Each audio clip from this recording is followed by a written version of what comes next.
Good evening, everybody. It's great to see you tonight. We appreciate you being here for this time of Bible study.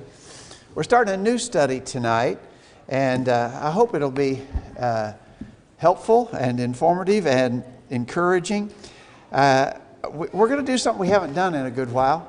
We're going to do some character studies. Specifically, we're going to be talking about famous characters from the Old Testament and see what we can learn from their lives. I've always enjoyed character studies. I think they're just fun to do, and the lessons learned are just really straightforward and valuable. We've done, it seemed like recently we've done a lot of textual studies, involved textual studies. Just recently we've done a pretty extensive series of word studies, and those are all good, I think, and necessary.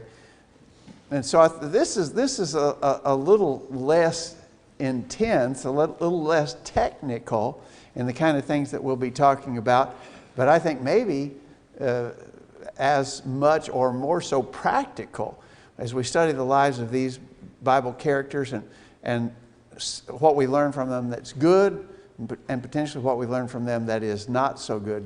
And you can learn from both things, obviously. And so there are study guides back there on the back table, have been for a week or more.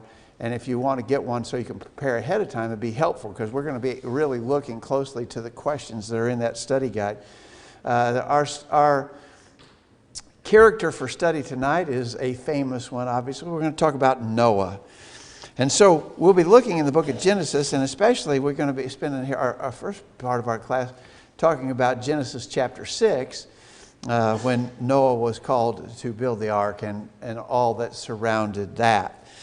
So let's look in Genesis chapter 6, and let's begin reading at verse 1. I'm using a new Bible here tonight, so my pages are sticking together already. I see that. Genesis chapter 6, verse 1. It came to pass, when men began to multiply on the face of the earth, and daughters were born unto them, that the sons of God saw the daughters of men, that they were fair, and they took them wives of all which they had, or of all which they chose. And the Lord said, My spirit shall not always strive with man, for that he also is flesh, yet his days shall be 120 years. There were giants in the earth in those days, and also after that, when the sons of God came in unto the daughters of men, and they bare children to them, the same became mighty men, which were of old, men of renown. And God saw that the wickedness of man was great in the earth, and that every imagination of the thoughts of his heart was only evil continually. And it repented the Lord that he had made man on the earth, and it grieved him at his heart. And the Lord said, I will destroy man whom I have created from the face of the earth, both man and beast, and the creeping thing, and the fowls of the air, for it repenteth me that I have made them. But Noah found grace in the eyes of the Lord. And so the first part of the question was, why was God angry? And it seems clear that he was angry with the situation. And I think we would have to pinpoint verse 5. The wickedness of man was great, and even more than the actual wickedness that they were engaged in, even what they were planning or imagining. Every imagination of the thoughts of his heart was only evil continually. And so that's a pretty dire description of an evil world, that bad men are doing bad stuff, and they're dreaming up more bad stuff to do. They're imagining even worse things that they might engage. And so God's plan was that he was going to destroy the earth. He's going to destroy man whom I have created, verse 7, from the face of the earth. And so a great judgment was going to be sent by God because of the wickedness of man. But of course, one man was distinguished from all the rest. Verse 8, Noah found grace in the eyes of the Lord. We've talked about this before, but I think one of the really important lessons that we want to learn is, I think that we have the opinion that maybe these are the worst of all possible times, that there's so much wickedness and corruption and evil in the world that this is worse than it's ever been before. And I think one of the things we have to remember, try to tell that to Noah. When you get a chance to talk to Noah, maybe in eternity, talk to Noah and say, oh man, Noah, you can't believe how it was. In 2022 in America, it was just, there was so much wickedness and corruption and evil. And Noah's just sitting over there nodding his head. Yeah, tell me about that. But here was a man who literally, when the whole rest of the world, every living human being in the whole rest of the world had gone into extreme wickedness, here's Noah still holding the line. Here's Noah still trying to be right.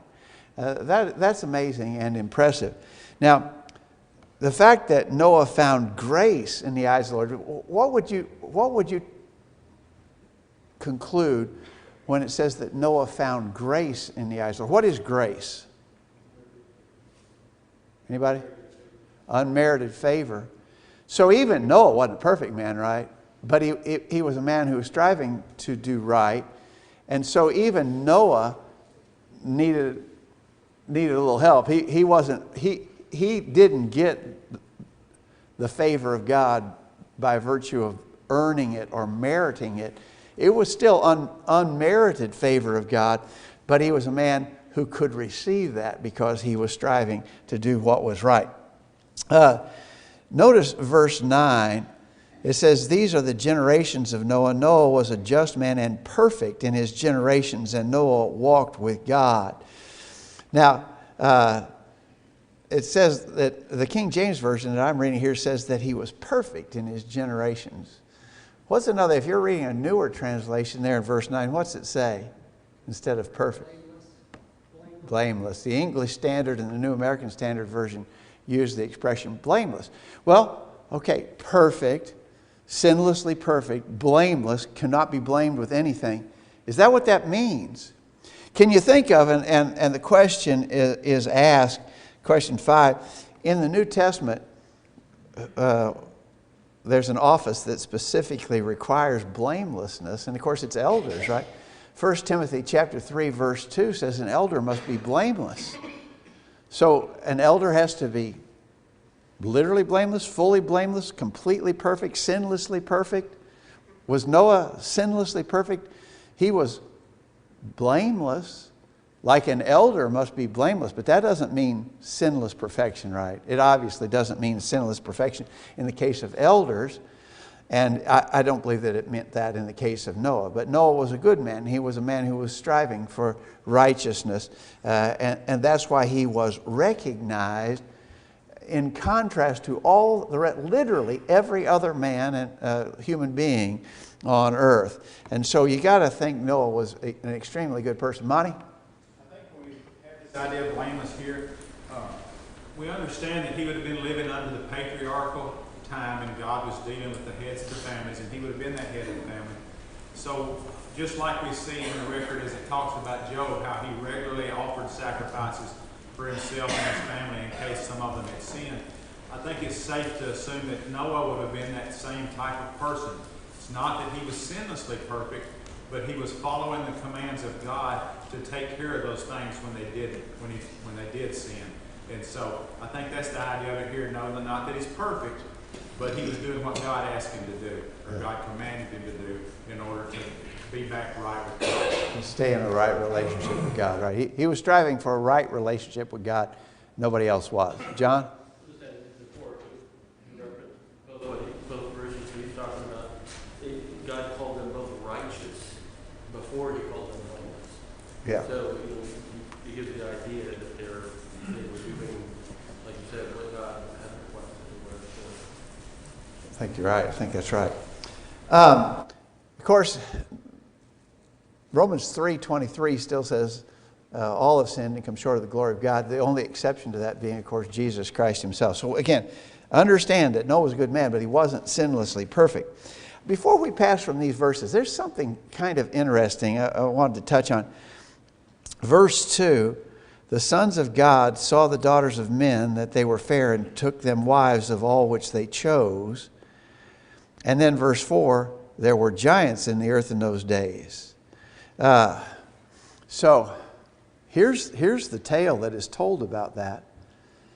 Angels came down and had relations with human women, and there were giants. That's where the giants came from, when the angels came down and had relations with human women and bore children by the human women, and it produced a class of giants that endured for a long time after. Of course, if that was the case, first couple of, what about Goliath? What about the giants that we read about in times like that? Well, all of those, if that was the case, all the giants died out in the flood, right? Goliath was not a descendant of any of these giants, because all these giants would have died in the flood. So that wouldn't work. But I don't think that. So what if a heavenly being had relations with a human mortal woman and bore a child? That sort of sounds like the birth of Jesus, doesn't it? That almost sounds like Jesus being born of Mary, conceived by the Holy Spirit. If that's what this means, then the birth of Jesus wasn't so necessarily unique, and we think it was. I think that this is not the right interpretation. I do not think that the sons of God, in verse 2, they saw the daughters of men and took them wives, of all which they chose. I have written in the margin of my Bible, chapter 4, verse 26. Look at Genesis 4:26. To Seth, to him also that was born a son, and he called his name Enos. Then began men to call upon the name of the Lord. Who are the sons of God? Are you a son of God? Aren't we sons of God? We are sons of God by virtue of the fact that we call him our Father, and we attempt to serve him, right? I don't think we have any reason to believe that this phrase here would be different than that. But what we're reading here in chapter 6 is even the men who up until this time, even the humans who up until this time were trying to live for God, now they've given up. And now they are taking wives of the sons of men. They're taking wives of the daughters of men, rather. And so this is just an expression of the complete corruption of the society. Even those who formerly had been serving God now are not. And they've become completely corrupted by the evil world that is around them. Thomas? So it kind of says that below that, though, it says that they become mighty men, which are old men of renown. So it does say that they are different, though. So I don't know. I don't see why it would be wrong for them to say it was to happen. Angels were to come. So we do have a record of Lucifer. He was banished from God, and he was put down. Well, I'm trying to make sure I said it right, but either way, he did wrong, and so it's not like they couldn't have. And so I don't see why it would be wrong. I think it'd be wrong because then you would have had people born to human women with spirit being fathers. That was Jesus. Jesus is the only one that was ever born that way. Jesus is the only person ever born to a woman who had not had relations with a man. Jesus is the only one. He's uniquely the only one. That is extremely important in the identity of Jesus. So I don't think this could be angels having sexual relations with women and bearing children by them, because that takes away the uniqueness of Jesus' identity. Wait. Also, when Jesus was asked about angels, he said that angels are not given in marriage. So, Jesus basically ruled out the idea of angels procreating. Yeah. When he said that they're not given in marriage. So they couldn't have had intercourse. I think that's probably implied in that statement too. I think so. Probably right. Thomas? Well, so you also got in Sodom and Gomorrah, you have when the angels went in, they were desired by the men. And that's kind of why we go off of like homosexuality and stuff right there as well.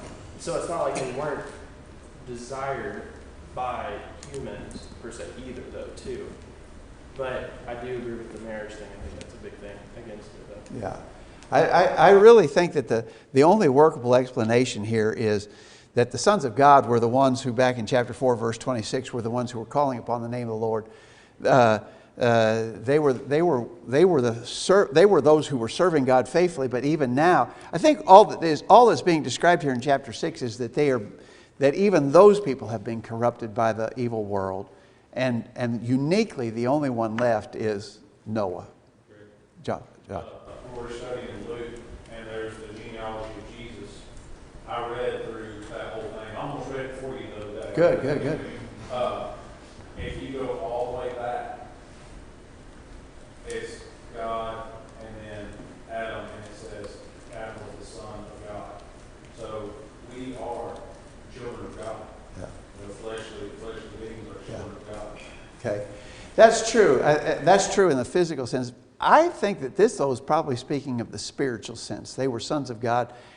So, you know, here's a guy in Columbia, Tennessee who... It was people, flesh on earth. Yeah. Is what it's talking about. It's not talking about spirit. Yeah.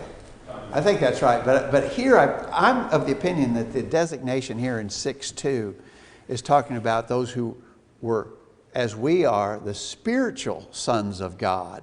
Not just the fleshly product of God's creative work, but that we're also... So all men are the children of God in the sense that God created them all, but faithful Christians are exclusively the sons of God by virtue of their spiritual service.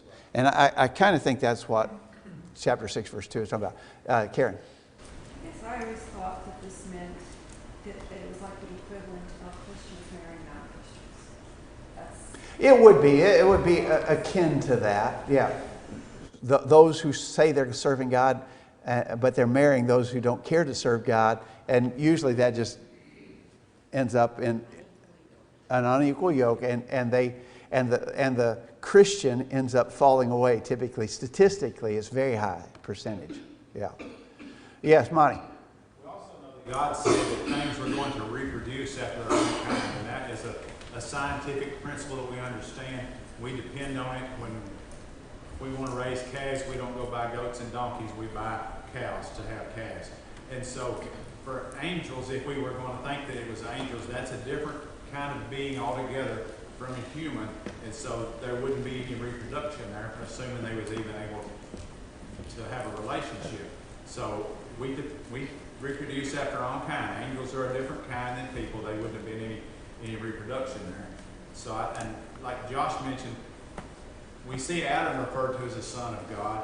And so one way I've heard it explained in the past that Adam was the son of God and Eve came from Adam, so therefore she was a daughter of men. And back at this time, people were very genetically pure. There hadn't been a lot of mutation or a lot of chromosome damage from whatever that might have occurred. And I think this is just saying that the people were mighty back then and that there were some later on that were. But I don't think there's any kind, don't think we can imply anything further than that from it. Okay, all right, wait. Okay. I mean, I think just by statements of Jesus, you know, it's kind of like what Lonnie was talking about. I don't think any angels basically had babies. I think they were all just created by God. Yeah. None of them, you know, I think no that's right. procreation there, even on their own. I think that's right. I would agree with that. All right, I got us way off track, didn't I? Sarah? What do you think the meaning of the word Nephilim is? The Nephilim? Yeah. Some versions still use that word there for sons of God. Well, it just says the Nephilim were the names. Oh, okay, where the King James says they were giants.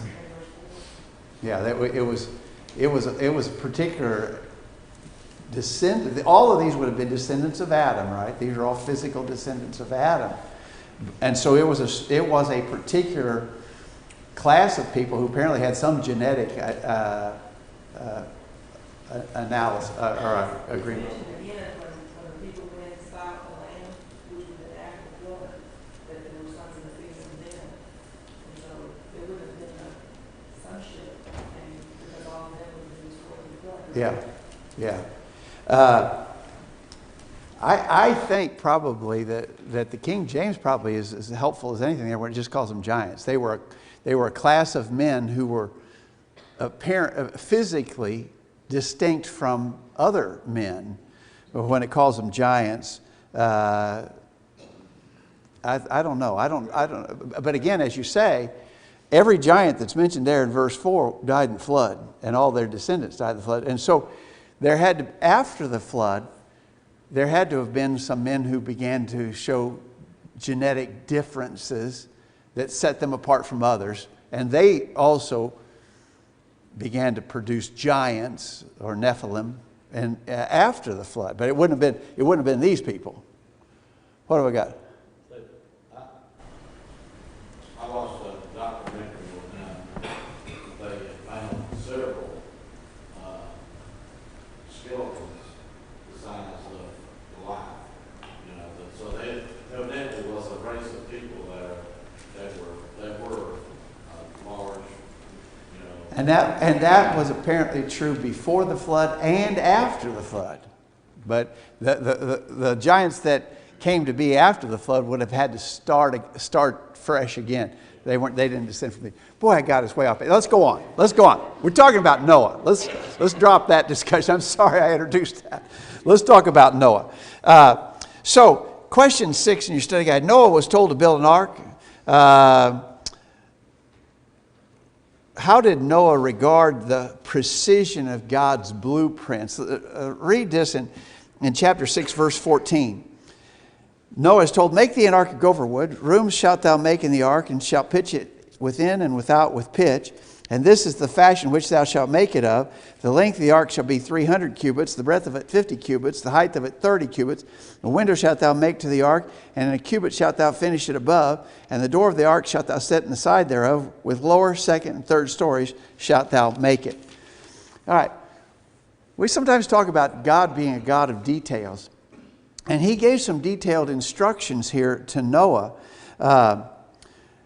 We talk a lot, and I think it's reasonable to talk about, verse 14, make thee an ark of gopher wood. So we don't even know for sure what gopher wood was. There's a lot of speculation that it would be something like our modern cypress wood, which is very resistant to water and water damage and so forth. Might have been, doesn't really matter. Noah knew what gopher wood was, and he was told to use that. And then he was given the dimensions and some of the particulars about first, second, third stories. Some of you I know have been up to northern Kentucky near Cincinnati, Ohio, just south of Cincinnati, Ohio, where they have built a complete full-scale replica of the ark to these dimensions. We remember that a cubit, the way it's always been explained was the cubit was the distance from a man's elbow to the tip of his fingers, and an average man would be about 18 inches. So 1.5 feet. And so if the ark was 300 cubits, it'd be 450 feet long. So this is an enormous vessel. They tell us, I think it's accurate, that men had never attempted to make anything that big, any ship or vessel that big, until sometime in the 1900s.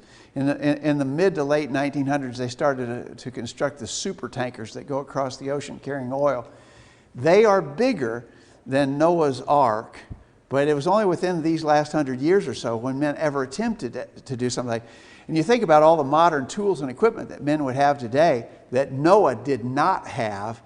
By the way, I understand that they even when they make a big super tanker today, they make it to these same relative dimensions, ratio-wise, length to height to width, because that's a very stable design, and that couldn't be a mistake that God instructed Noah to make it in that stable fashion.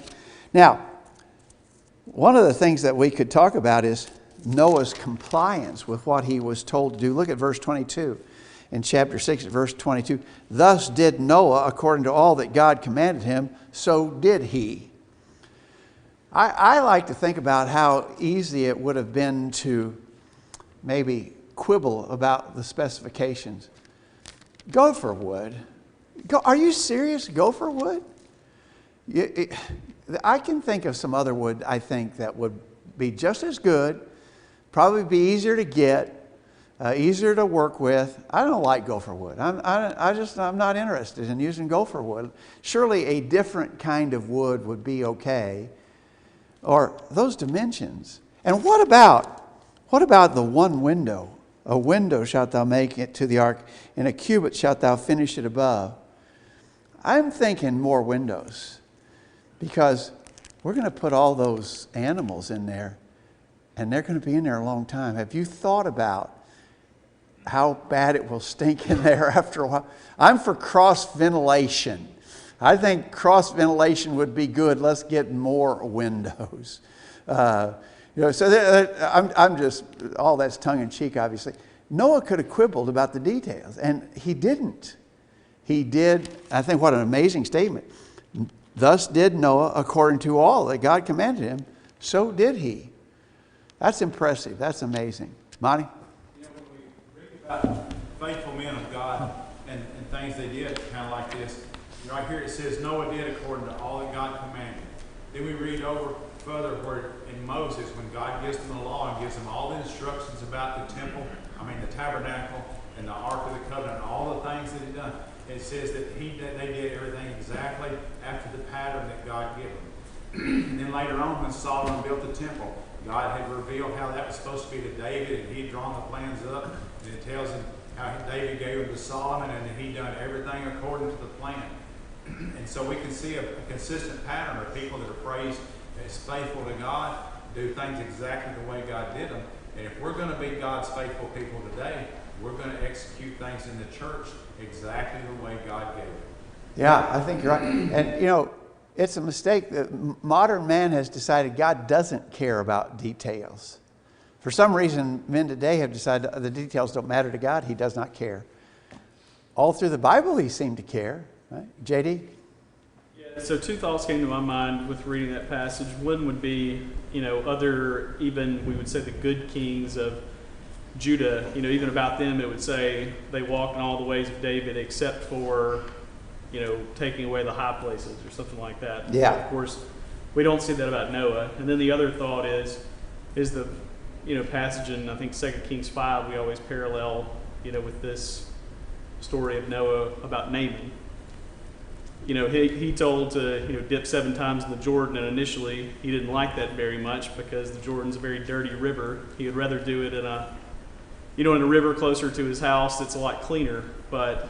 So he did argue, Naaman, in the case of Naaman, he did argue the details. Exactly. And only when he decided to comply did he get the blessing. I think you're exactly right. This really stands out to me in the case of Noah, that he was obedient without apparent argument or complaint. Tie in Hebrews 11, verse 7. Hebrews 11, verse 7. By faith, Noah, being warned of God of things not seen as yet, moved with fear, prepared an ark to the saving of his house, by the which he condemned the world and became heir of the righteousness which is by faith. So Noah was warned of God of things not seen as yet. That's kind of an interesting thing to consider. Now, for sure and for certain, you could say he'd never seen a flood of the magnitude that was coming. And nobody ever has since either, by the way. And so when it says he was warned of God of things not seen as yet, it may be that it just is just talking about the flood. And you couldn't be wrong if you drew that conclusion. But there's something said interesting in chapter 2 of Genesis, verse 5.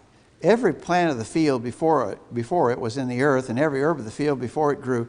For the Lord God had not caused it to rain upon the earth, and there was not a man to till the ground, but there went up a mist from the earth and watered the whole face of the ground.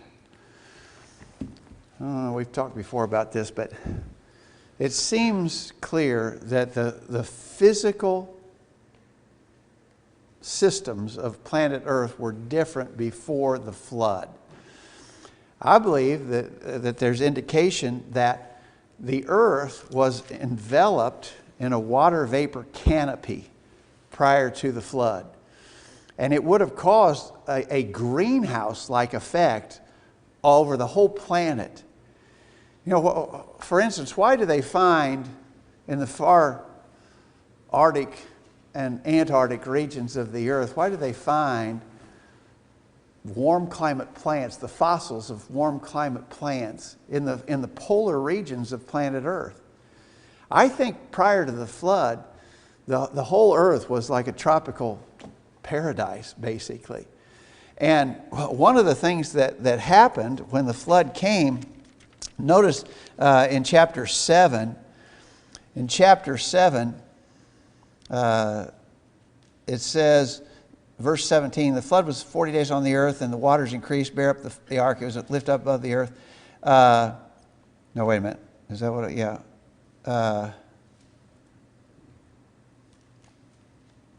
The windows of heaven were open. Where's that verse? It's right there. And I got this new Bible, and I can't find my place in it.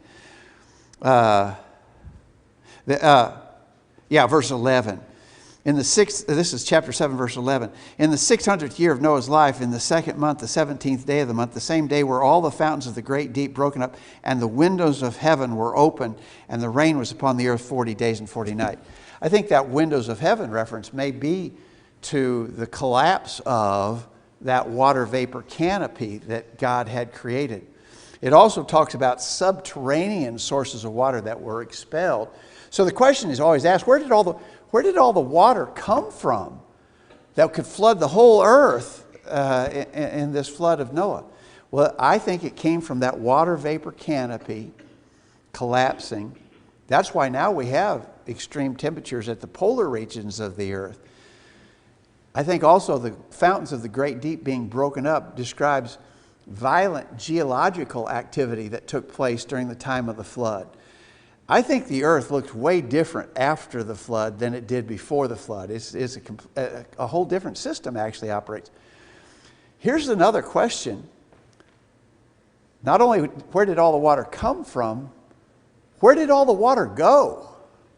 I mean, all that water's still here, right? All that water's still got to be here. I think what happened when it talks about the fountains of the great deep being broken up, violent geological activity, continents shifting, great ocean basins being carved out. So the mountain ranges and the continents were being pushed up, and the ocean caverns were being carved out, and the water ran off into the oceans. And it's still there. The water that was here when the flood happened is still here. It's just that the dry ground now, what is the earth? Isn't planet Earth something like 3/4 covered in water even to this day? And so, that's what happened. But all of that to this statement in Hebrews 11 verse 7, Noah being warned about things not seen as yet. He certainly had never seen a flood of this magnitude before. There's a possibility he'd never even seen it rain before. I think that's what, this idea of the greenhouse and the mist coming up to water the plants. There was like a greenhouse effect. And so Noah, I want you to do all this work to build this ark, because there's going to be a flood that's going to cover the whole earth with water. It's going to rain. Notice it's going to do what? What is rain? I'm not sure I know what you're talking about. He didn't question the Word of God. He was warned of things the likes of which had never been seen before, maybe never even seen it rain before, certainly never seen a flood like this. And yet he did what he was told to do without apparent argument, which is really, really impressive. Hebrews 11 verse 7 says, it was by faith Noah prepared an ark to the saving of his household. We always talk about faith and works. You believe, you act upon what you believe. Noah believed God. Noah believed God when he told him about things that Noah had never experienced before. Noah believed God. And Noah acted in response. He acted in obedience to what God had instructed him to do. Let's look at another New Testament tie-in here in 1 Peter chapter 3. 1 Peter chapter 3, it says, it speaks of those, verse 20, 1 Peter 3:20. It speaks of those which were sometime disobedient, when once the long suffering of God waited in the days of Noah, while the ark was a preparing, wherein few, that is, 8 souls, were saved by water. The like figure whereunto even baptism doth also now save us, not the putting away of the filth of the flesh, but the answer of good conscience toward God by the resurrection of Jesus Christ. So The King James, the way it's worded, has caused some to want to argue the point. The point is, Noah believed God and prepared an ark, and it saved his family. He believed and he acted upon that. And Peter is saying the like figure. Newer versions, like the English Standard, says baptism, which corresponds to this, doth also now save us. And so our instruction is to be baptized to be saved. Noah's was to build an ark to save his family. But his faith and obedience is held up as our example to imitate faith and obedience. Thoughts or comments here on any of that? Rita? To that, those of them were saved, they were saved through water, and we were saved through water. Yeah. You can't miss the connection that water was essential. If God had sent fire, building the ark wouldn't have saved Noah. So he acted in correspondence to what God had instructed, and he was saved. The water of the flood, which condemned the world or destroyed the world, saved Noah. And Peter is saying, in a similar way, the water of baptism saves us. The water of baptism will also serve to be a condemnation to those who have not submitted to it.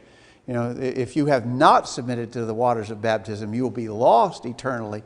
And so there's a parallel there that Peter is drawing out. Anybody see anything else there that we should comment about? All right. Yeah, wait. Say again. Well, the figure is obedience produces salvation, I think. This is sort of type and antitype kind of argumentation here. And so Noah was a type, and we are the antitype. And so Noah's type was a faithful, obedient person who was saved, as Rita says, who was saved by water. And we are to be faithful, obedient people who are saved by water too. I don't know, do you think there's significance in the number 8 per se? No, but I think he's talking about the 8 souls, knowing the sons and daughters of his wife, all those that were saved there in the flood. And he's using water to show the water saved him, and now the water is saving us. Okay, I think that's right. Yeah. There's something else we should comment about right there probably. So Noah was a righteous man in a wicked world. And apparently he was able to teach and influence his family to make them subjects of salvation as well. His family was saved from the flood too, right? And so that's, I think parents today are certainly greatly challenged to bring up faithful children in the wicked world we live in today. The world is very wicked, and the influence upon children is super strong, and parents are really challenged to raise their children faithfully in this wicked world. But again, don't believe it, don't assume that it can't be done. Noah did it. Noah raised a faithful family in an extremely wicked world, more wicked than our own, and yet he was able to succeed, which again speaks, I think, to his greatness, but also the lesson should be to us. It can be done. It's not, nobody's saying it's easy, but it can be done. John? In parallel, that was to remember the actual scripture number, but it's where we're told that the way is narrow and few be that find it. It can be done. Matthew 7, 13, and 14. I think you're right. I think you're exactly right. All right. It says in Hebrews, back to that Hebrews 11 passage again. Hebrews 11, verse 7. By faith Noah, being warned of God of things not seen as yet, moved with fear, prepared an ark to the saving of his house, by the which he condemned the world and became heir of the righteousness which is by faith. Somebody explain it. How did Noah condemn the world? How did he condemn the world? Anybody? Tom? One is, he did what God said and built the ark according to God. And even in his preaching, he told them what they needed to do that. And they refused to do it. They, you can just sort of picture them mocking him and ridiculing him. What in the world are you doing out here? Yeah, you said it's going to rain, or, what's rain? And so he continued preaching, and in doing so, he told them that, if they didn't return or turn away from their evil ways, that God was going to punish them. So in doing that, in doing what God said and following through that, he condemned them in that sense. Okay. So he condemned them simply sort of by contrast. As you say, he was a preacher of righteousness. 2 Peter 2 verse 5 says, Noah, the eighth person, a preacher of righteousness. And so he was preaching. He wasn't just building the ark. He was preaching to the lost people of the world. But I really think as you described it, I think that the way he condemned the world was just simply by the contrast between an obedient person and everybody else who was disobedient. And that served to be the contrast that was condemning to them. And really, that should be the same with us. I think that expression could and should be used of us. We condemn the world not by virtue of going out and pointing a finger at him and saying, you're going straight to the hottest part of hell, but rather by virtue of living a righteous life in contrast to the people of the world who do not, serves as a sort of condemnation of their lives. Wade? Do you think that could be similar to, in that 1 Corinthians it says that Christians will judge the world?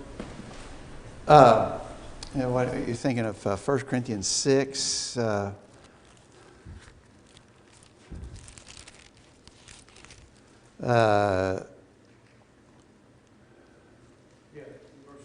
Yeah. Yeah. I think that's the same way. I really think that's the same way. Yeah. When Jesus was talking to the Jews, he gave the example of Nineveh condemning those Jews because Nineveh, when we heard the word, they repented. Yeah. These people were hearing the word and they weren't obeying it. Good. So Men of Nineveh will rise up in judgment against these men. Yeah. We provide the example of the right behavior. The world doesn't respond. I think you're right. Good. I think that's a good tie-in. Rita, did you have a thought?